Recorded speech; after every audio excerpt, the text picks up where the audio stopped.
ഭാഗം 5 പുതിയൊരു തുടക്കം. ബാംഗ്ലൂരിലേക്ക് തിരികെ എത്തിയ ശേഷം അശ്വിനും നന്ദനയും തങ്ങളുടെ ജീവിതത്തിൽ ചില സുപ്രധാന മാറ്റങ്ങൾ വരുത്താൻ തീരുമാനിച്ചു.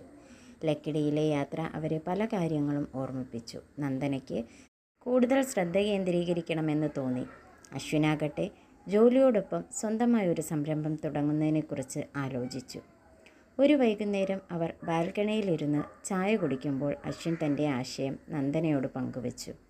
നന്ദന, എനിക്ക് സ്വന്തമായൊരു ബിസിനസ് തുടങ്ങിയാലോ എന്ന ആലോചനയുണ്ട്. ഇപ്പോഴത്തെ ജോലിയിൽ എനിക്ക് സന്തോഷമുണ്ടെങ്കിലും എൻ്റെ കഴിവുകൾ കൂടുതൽ പ്രയോജനപ്പെടുത്താൻ ഇതിലൂടെ സാധിക്കുമെന്ന് തോന്നുന്നു. നന്ദന അശ്വിൻ്റെ സ്വപ്നങ്ങളെ എപ്പോഴും പിന്തുണച്ചിട്ടുണ്ട്. അവൾ സന്തോഷത്തോടെ പറഞ്ഞു. അത് നല്ല ആശയമാണല്ലോ അശ്വിൻ, നിങ്ങൾക്കതിന് സാധിക്കും. ഞാനും എല്ലാ സഹായവും നൽകാം. അങ്ങനെ അശ്വിൻ തൻ്റെ ജോലി രാജിവെച്ച് ഒരു ചെറിയ IT കൺസൾട്ടിംഗ് സ്ഥാപനം ആരംഭിച്ചു. ആദ്യമൊക്കെ കുറച്ച് ബുദ്ധിമുട്ടുകൾ ഉണ്ടായിരുന്നെങ്കിലും നന്ദനയുടെ പിന്തുണയും പ്രോത്സാഹനവും അവന് ഒരുപാട് കരുത്ത് നൽകി. നന്ദന തൻ്റെ കവിതകളെ ഒരു പുസ്തക രൂപത്തിലാക്കാൻ ശ്രമം തുടങ്ങി. അവൾ കൂടുതൽ സമയം എഴുതുവാനും പ്രസാധകരെ കാണാനും തുടങ്ങി.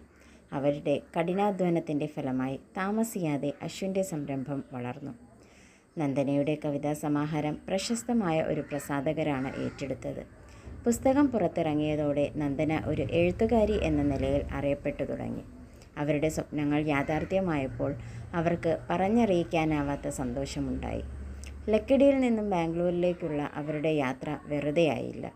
പ്രതിസന്ധികളെ തരണം ചെയ്യാനും പരസ്പരം താങ്ങായി നിൽക്കാനും അവർ പഠിച്ചു. വർഷങ്ങൾ പലത് കഴിഞ്ഞുപോയി. അശ്വിനും നന്ദനയും അവരുടെ മകൾ മീനാക്ഷിയോടൊപ്പം സന്തോഷത്തോടെ ജീവിക്കുന്നു.